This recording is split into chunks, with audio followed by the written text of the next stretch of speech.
Electronic configuration लिख रहे हैं, जैसे आपने कल इलेक्ट्रॉनिक कॉन्फ़िगरेशन लिखे, राइट? तो इलेक्ट्रॉनिक कॉन्फ़िगरेशन में हम जो एलिमेंट्स को अरेंज करते हैं, कैसे? हम कहते हैं एस ब्लॉक एलिमेंट, या फिर हम कहते हैं पी ब्लॉक एलिमेंट, या हम कहते हैं D block element. On the basis of subshell you can identify, या फिर आप कह सकते हैं एफ ब्लॉक एलिमेंट। तो बेटा क्या होता है, this classification is based on differentiating electron. अब डिफरेंशिएटिंग इलेक्ट्रॉन का मतलब क्या है कि जब आप इलेक्ट्रॉनिक कॉन्फ़िगरेशन लिख रहे हैं किसी एलिमेंट का, तो लास्ट इलेक्ट्रॉन कौन से सबशेल में जा रहा है। जैसे एक छोटा सा एग्जांपल आपको बताता हूं, we are taking sodium, okay? आपने कल लिखा ही था, सोडियम का एटॉमिक नंबर 11 है, और आप कैसे लिख सकते हैं, या तो आप लिख सकते हैं 1s2, 2s2, 2p6, 3s1, या एक दूसरा तरीका आप और लिख सकते हैं, कौन सा भाई? नियोन लिखेंगे और इसके बाद आप लिखेंगे 3s1। तो आपका आखिरी इलेक्ट्रॉन एस सबशेल में आया, तो you will call it S block element, right? बिल्कुल इसी तरह बेटा पी ब्लॉक एलिमेंट क्या हुआ? अब जैसे let's say we are writing configuration of phosphorus, जिसका एटॉमिक नंबर है 15। तो हाउ डू वी राइट?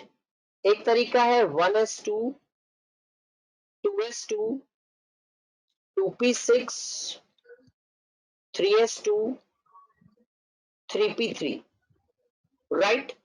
आपको क्या दिख रहा है? आपको दिख रहा है कि last electron I filled up in the P subshell, तो that is suppose to be P block element.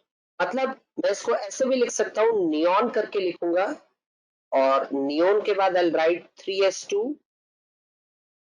3p3, right?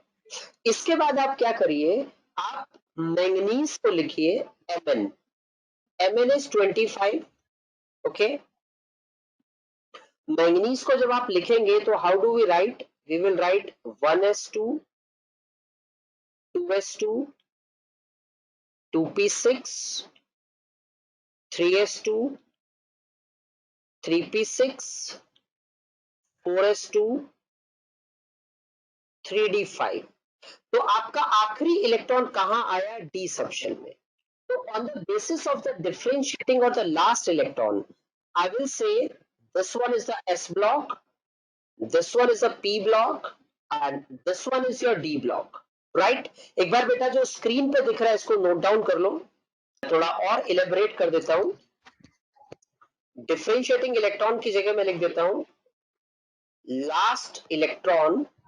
जब आप इलेक्ट्रॉन्स की फिलिंग कर रहे हैं तो आपका आखिरी इलेक्ट्रॉन कौन सी सबशेल में आएगा, उसके बेसिस पे आप एलिमेंट्स को क्लासिफाई करते हैं, S block elements, P block elements, D block elements and F block elements.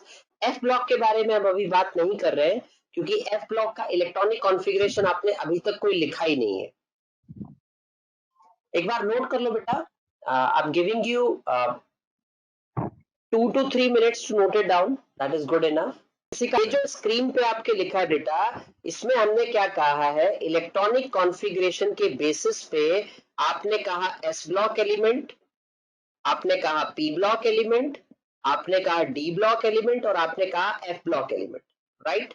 तो ये इलेक्ट्रॉनिक कॉन्फ़िगरेशन के बेसिस पे हमने कैसे कह दिया, फिर मैंने आपको क्या बताया कि based on the differentiating electron, right? मतलब आपका लास्ट इलेक्ट्रॉन जिस भी सबशेल में जा रहा है, अकॉर्डिंग टू दैट आखिरी इलेक्ट्रॉन अगर एस सबशेल में गया तो मैंने एस ब्लॉक एलिमेंट बोल दिया, आखिरी इलेक्ट्रॉन अगर पी सबशेल में गया तो मैंने पी ब्लॉक बोल दिया, आखिरी इलेक्ट्रॉन अगर डी सबशेल में गया तो मैंने डी ब्लॉक बोल दिया। बस ये मैंने आपको बोला है नोट करने का, नोट हो गया है। अब देखो जो आपकी मॉडर्न पीरियोडिक टेबल है, ये आपको नोट नहीं करना है, आप ऊपर उसमें आपकी स्लाइड से देखेंगे, जो मॉडर्न पीरियोडिक टेबल है, मॉडर्न पीरियोडिक टेबल में आपके पास क्या है, आपके पास दो तरह के पार्ट्स हैं। आपके पास एक तो हॉरिजॉन्टल, आप बोलते हैं पीरियड, ओके? हॉरिजॉन्टल रोज आपके पास अभी जो हमारे पास जितने एलिमेंट्स हैं उसके बेसिस पे 7 हॉरिजॉन्टल रोज हुई है, और एक आपके पास वर्टिकल कॉलम्स हैं, ठीक है, और वर्टिकल कॉलम्स को आप बोलते हैं ग्रुप्स। मॉडर्न पीरियोडिक टेबल में हमारे पास 18 ग्रुप्स हैं, ओके, और 7 पीरियड्स। और इन ग्रुप्स की अगर आप बात करें तो हमारे पास जो ग्रुप 1 एंड ग्रुप 2 है, group 1 and group 2 are basically S block elements. Sir ये मार्कर की विजिबिलिटी अच्छी नहीं है पेन की। अच्छा, हाँ दूसरा ब्राइट कलर यूज करो। Group 1 and group 2 are basically S block elements, okay. और इसमें आप जानते हैं ग्रुप 1 को हम बोलते हैं एल्कली मेटल्स और ग्रुप 2 को हम बोलते हैं एल्कलाइन अर्थ मेटल्स। इसका भी बहुत सिंपल सा लॉजिक है। एल्कली मेटल्स मतलब आप जब ग्रुप 1 मेटल को वाटर में डालते हैं, okay, when dissolved in water, so they form alkaline solution. When dissolved in water, they form alkaline solution. तो solution alkaline बन गया, इसलिए हमने इसको कहा alkaline metal, okay, alkali metal। और alkaline earth metal क्यों बोला कि ये भी alkali बनाते हैं पानी में, but majority of these metals are found in the earth crust, right? That is why we call them alkaline earth metal। इसमें क्या क्या आता है आपका? Lithium, sodium, potassium, rubidium, caesium and francium, they are the group 1, okay. अगर group 1 की बात करें तो ग्रुप 1 में जैसे आप लिथियम के बारे में लिखते हैं, आप लिखते हैं 1s2 2s1। सोडियम के बारे में लिखते हैं तो आप लिखेंगे नियॉन देन 3s1। इसी तरह पोटेशियम के बारे में लिखेंगे तो आप लिखेंगे आर्गन 4s1। तो व्हाट विल आई से? आई विल से कि ग्रुप 1 में जो भी कुछ आपके पास है, इसका जनरल कॉन्फ़िगरेशन होगा NS1, where N is the outermost shell and S is the corresponding subshell, right? इनके लिए हम लोग वैसे कुछ जैसे मैंने आपको बताया था, कुछ न्यूमोनिक्स भी बनाए जाते हैं जिनसे आप इनको आसानी से याद रख सके। क्या? ली, ना, की, रूबी से फ्रेंडशिप, ओके। और अगर हाइड्रोजन को रख देते हैं ऊपर तो ये भी बोल देते हैं हेलिना की रूबी से फ्रेंडशिप या हेलिना की रब से फरियाद। ये निमोनिक्स हैं, आप अपने कन्वीनियंट के अकॉर्डिंग, आपको अगर कुछ और इजी लगता है लर्न रखने के लिए, इसको याद रखने के लिए, you can use them too, mean we have no issue with it. But आपको अगर ये याद होगा तो आप क्वेश्चन सॉल्व करने में बहुत सारा टाइम सेव कर पाएंगे। It is mainly about saving time, okay. दूसरा अगर आप देखें एल्कलाइन अर्थ मेटल में, तो हम स्टार्ट करते हैं बेरिलियम से। Beryllium, then magnesium, then calcium, then strontium, barium and radium. यहाँ पे फ्रेंसियम आपका रेडियो एक्टिव है, यहाँ रेडियम आपका रेडियो एक्टिव है। ये दोनों आपके रेडियो एक्टिव एलिमेंट्स है, राइट? रेडियो एक्टिव मतलब जिनसे ऑटोमेटिकली एमिशंस निकलते रहते हैं, रेडिएशंस निकलते रहते हैं। तो बेरिलियम का जब आप कॉन्फ़िगरेशन लिखते हैं, एटॉमिक नंबर 4 होता है, तो आप लिखेंगे 1s2 2s2, या आप इसको ऐसे भी लिख सकते हैं हीलियम 2s2। मैग्नीशियम को आप लिख सकते हैं नियॉन 3s2। कैल्शियम को आप क्या लिख सकते हैं? Argon 4s2।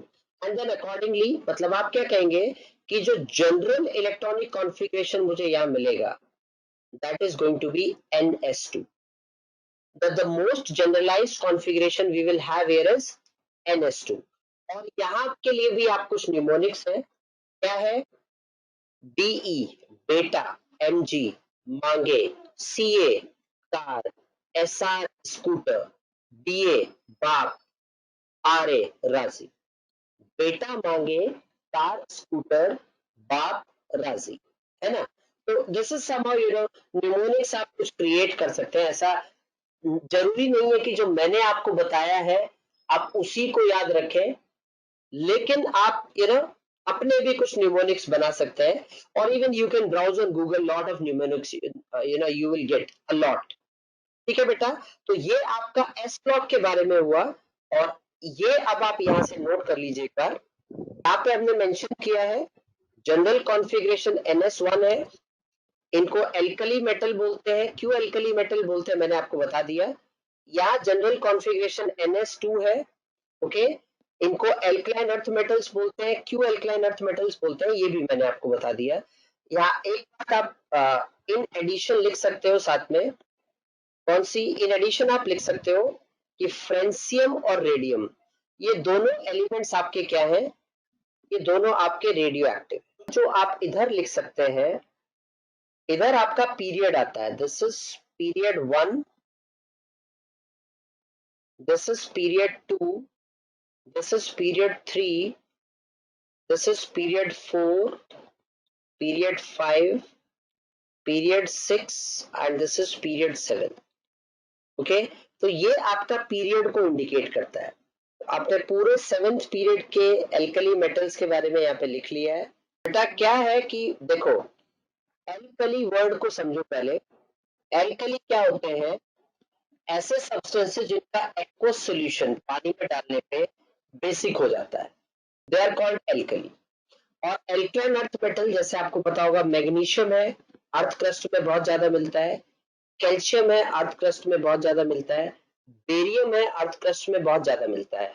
तो ऐसे एल्कली मेटल्स जो आपको अर्थ क्रस्ट में अबंडेंस में मिलते हैं, they are called alkaline earth metals, okay. ये जो अर्थ मेटल वर्ड यहाँ पे यूज किया गया है, this is due to their abundance, okay. और एल्कली मेटल मतलब जो पानी में डिसॉल्व करने पे सिंपल एल्कलाइन सॉल्यूशन बना ही रहे। पी ब्लॉक में हमारे ग्रुप्स जो आते हैं, ग्रुप 13, ग्रुप 14, ग्रुप 15, 16, 17 और group 18, they are basically the groups in the P block, okay. अब ग्रुप 13 के बारे में अगर बात करें, तो ग्रुप 13 में आपका आता है boron, aluminium, gallium, indium and thallium, जिसको आप शॉर्ट में बोल सकते हैं baguette. B for boron, A for aluminium, G for gallium, I for indium and T for thallium। वैसे इसका और एक फनी सा भी बोल सकते हो आप, क्या है, बैगन आलू गाजर इन थैला, ऐसे कुछ भी बनाते हैं लोग, है ना। तो एनीवे हमें इससे मतलब नहीं है, हमें इससे ज्यादा मतलब है कि एलिमेंट्स कौन कौन से हैं। आप चाहे उसको जैसे याद करो, आप बैगेट रख के याद करो या बैंगन आलू और गाजर को लेके जाओ, दैट इज योर चॉइस। अब बोरोन का इलेक्ट्रॉनिक एटॉमिक नंबर मुझे पता है 5 होता है, and if I right electronic configuration it would be helium, okay, 2s2 2p1। Just like that I know about aluminium. तो अगर मैं एल्यूमिनियम की बात करूंगा, तो मेरा जो इलेक्ट्रॉनिक कॉन्फ़िगरेशन या एटॉमिक नंबर के बेसिस पे it is neon 3s2 3p1। तो इसी तरह अगर मैं गैलियम को लिखूंगा, तो gallium is going to be outer most 4s2 4p1। Indium को लिखूंगा तो it is 5s2 5p1। Thallium को लिखेंगे तो it is 6s2 6p1, right. Boron के बाद जो आपका नेक्स्ट ग्रुप है 13 के बाद 14 group, that is the carbon family, carbon, silicon, germanium, tin and lead. क्या कहते हैं केमिस्ट्री सर गिव्स सन की problem. Chemistry C, SI sir, gives में GIVE, तो जी और ई को ध्यान से देखना है, गिव्स सन की SN PB प्रॉब्लम, ओके। बाकी आप किसी भी तरह से याद कर सकते हो, that is up to you. अब आप देखोगे 5 के बाद इधर 6 आएगा, 13 के बाद इधर 14 आएगा, इधर आप लिख सकते हैं 31, तो इधर आएगा 32, ओके। अकॉर्डिंगली आप इधर 31 प्लस 18 लिखेंगे कितना, 49, तो इधर आपका आ जाएगा 50, ठीक है। और 49 प्लस 32 इधर आप लिखेंगे 81 तो इधर आपका आ जाएगा 82।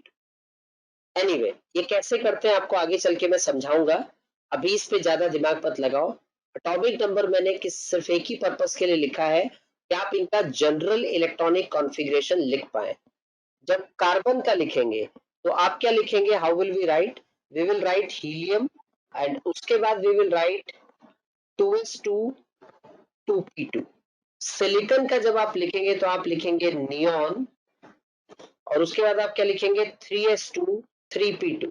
तो बेटा इसी तरह आप आगे बढ़ते जाएंगे तो ग्रुप 14 में आपका जो जनरल कॉन्फ़िगरेशन आएगा वो आएगा ns2 np2। ग्रुप 13 में जो आया था वो आया था ns2 np1। ग्रुप 15 में आएगा ns2 np3। ग्रुप 16 में आएगा ns2 np4। ग्रुप 17 में आएगा ns2 np5 और ग्रुप 18 में आएगा ns2 np6। तो अब कॉन्फ़िगरेशन बार बार हमें पूरा लिखने की जरूरत नहीं है, I just want to make it clear to you guys कि आप कॉन्फ़िगरेशन लिखेंगे तो यू कैन जनरलाइज इट। जैसे अगर ग्रुप 15 की बात करें तो ग्रुप 15 में एलिमेंट्स क्या आते हैं देखते हैं जरा एक बार। It is nitrogen, phosphorus, arsenic, antimony and bismuth. अब इसके लिए क्या सिंपल सा न्यूमोनिक है, नहीं पसंद ऐसे सब भाई, या फिर इसमें क्या कहते हैं न्यूजीलैंड, पाकिस्तान, ऑस्ट्रेलिया सब बेकारी, कुछ भी बनाते हैं लोग कुछ भी, है ना। तो it is up to you how you wanted to write the same way like we can write down oxygen family और नाइट्रोजन फैमिली को हम क्या बोलते हैं, नाइट्रोजन फैमिली को हम बोलते हैं निकोजन because of the suffocating nature of their hydrides. Oxygen ये सब आपको मिलेगा ऊपर नोट्स में लिखा हुआ है मैंने। ऑक्सीजन फैमिली में आपके पास आता है oxygen, then sulphur, then selenium, tellurium and polonium.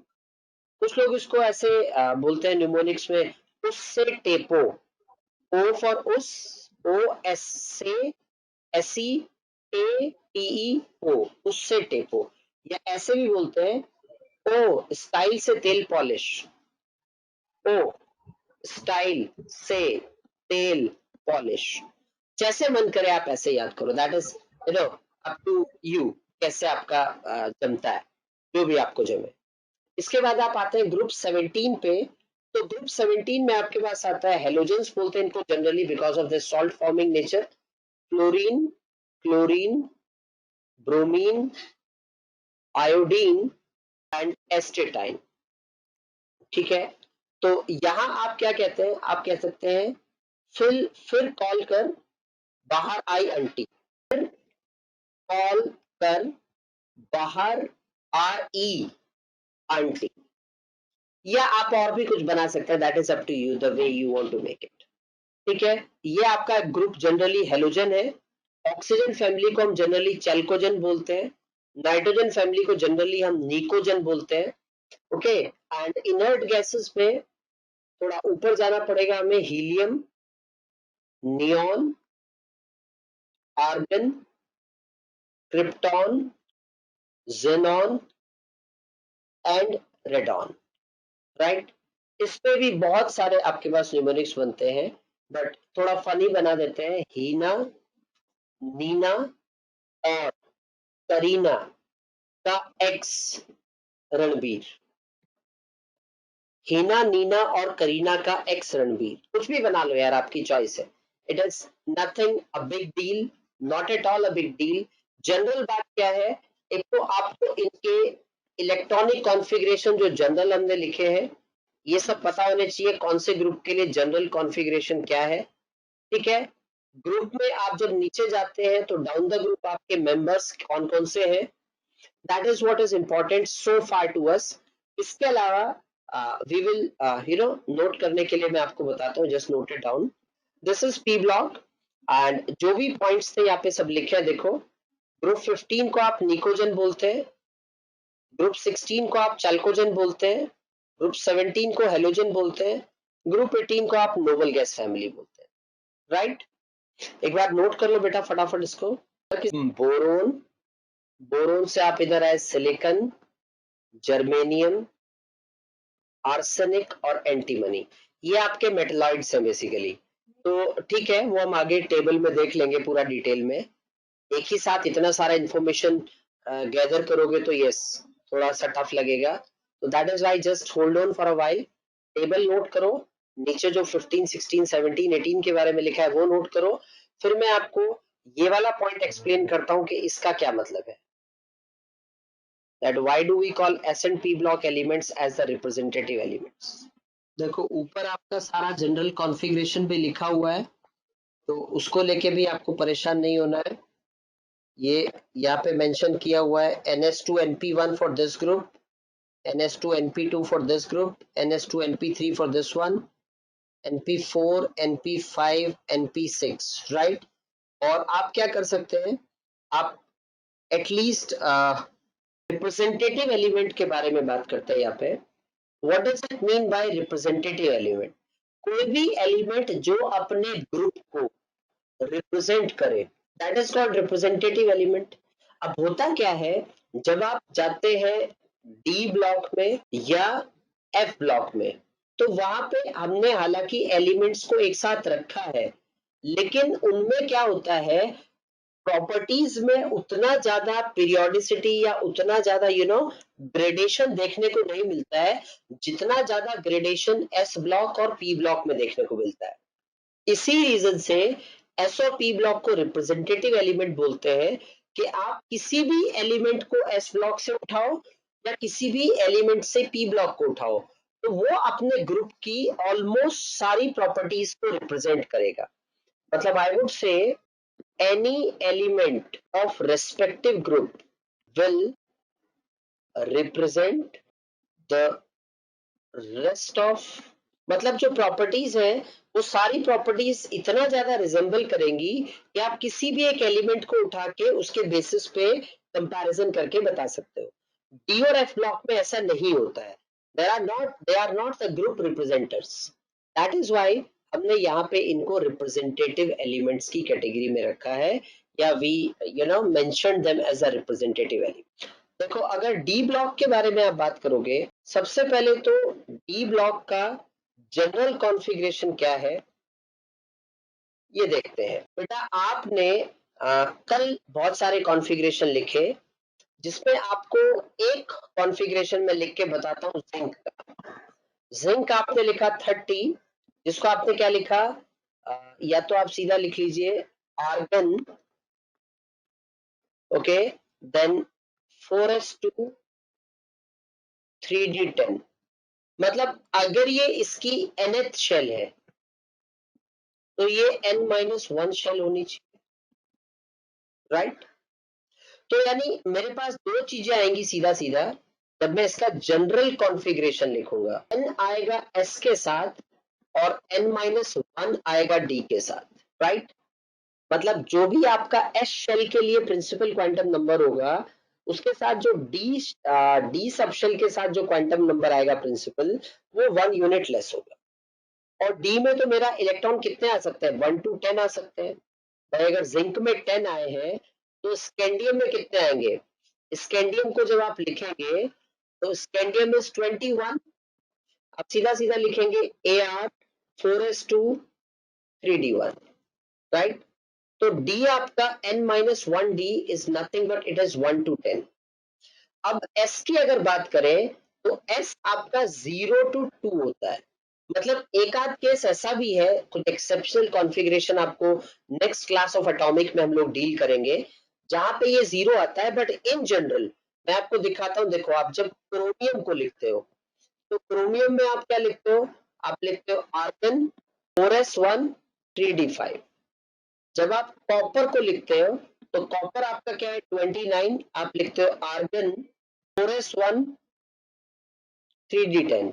तो s में 2 भी हो सकता है, s में 1 भी हो सकता है, और एक आध एग्जाम्पल आपको ऐसा भी मिलेगा जिसमें s में 0 भी होगा। तो इसीलिए जो आपका जनरल कॉन्फ़िगरेशन हमने यहाँ पे बोला है, क्या लिखा है, ns 0 to 2 n-1 d 1 to 10। एक सबसे इंपॉर्टेंट बात तो ये है डी ब्लॉक एलिमेंट्स के लिए। एक बार इसको नोट कर लो, then we will move on to the next part. और इसके साथ ये डी ब्लॉक का टेबल भी बना लो साथ में, फिर हम लोग बाद में इस टेबल को डिस्कस करेंगे। आप बना लो पहले, देन आई विल एक्सप्लेन। बहुत मजेदार टेबल है, मतलब it is actually a fun. Fourth period या 3D सीरीज है। इसमें क्या कहते हैं, SC for science, TI for teacher, science teacher, V for very, CR for cruel, MN for मांगे, FE फॉर फी, मांगे फी, CO नहीं, क्यों जाने, मांगे फी क्यों नहीं, क्यों जाने।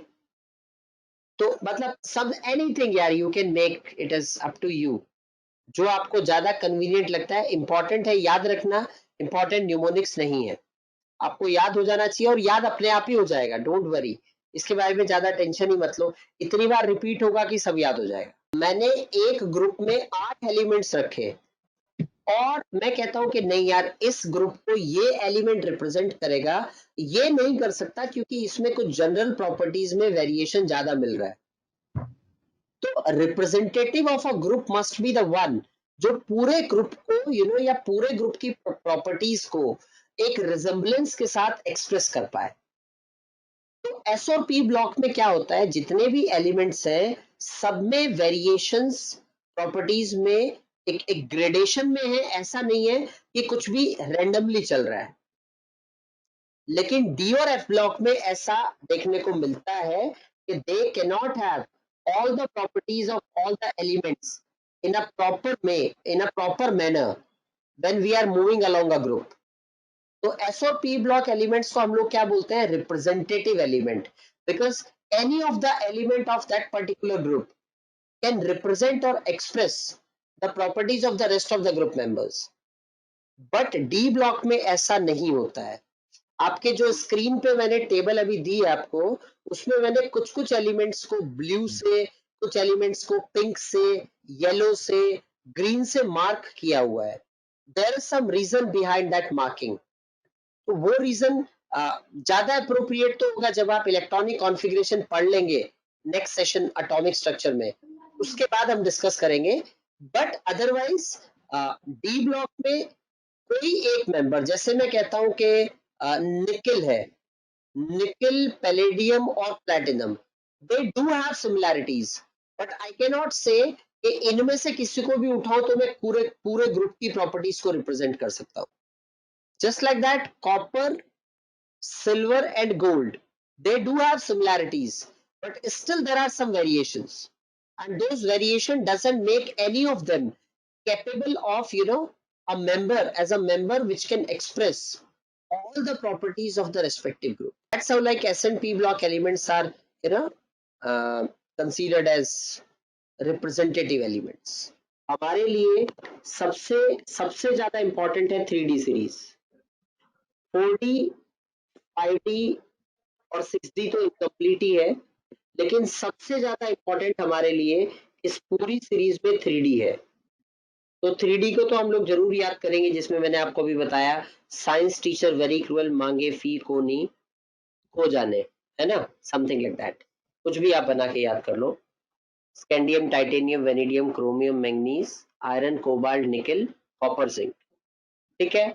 और 4D 5D is not that important, but हाँ याद करोगे तो नुकसान नहीं होगा। ऐसा नहीं कह सकता हूं मैं कि प्योरली टाइम वेस्ट रहेगा, बट नहीं भी करोगे तो चलेगा, जमेगा, कोई प्रॉब्लम नहीं। और याद ये सब धीरे धीरे हो ही जाएगा। I think now only 2 guys left,